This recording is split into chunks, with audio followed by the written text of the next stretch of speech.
Mula sa mga pagbabago sa lipunan hanggang sa pagsasabuhay ng mga kwentong tapat at matapang, patuloy na nagiging boses ng bawat Pilipino ang teatro.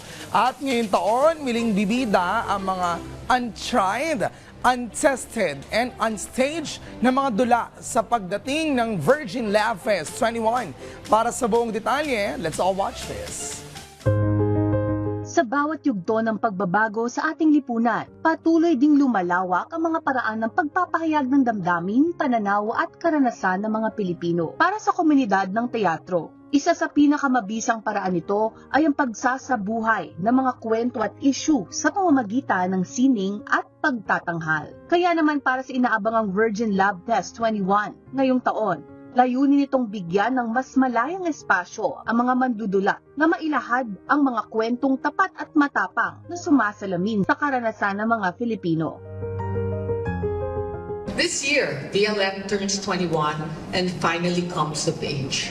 Bearing the theme Hubot Hubak, it brilliantly captures the maturity and artistry expected at 21 while continuing to harness the magic of theater and the arts.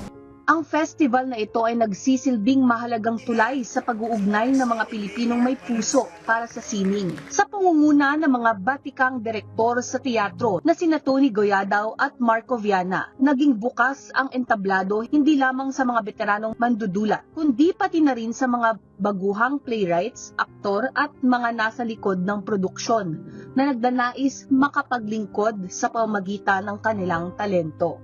At isa rin yun sa naging sabihin na natin na identity, no? Identidad ng Virgin Love Fest na ang mga direktor at ang mga madudula at ngayon maging ang mga pangkat pamproduksyon, maging ang mga artista ay nanggagaling sa iba't ibang pangkat pandulaan at maging sa mga artista na mas kilala sa telebisyon at sa pelikula.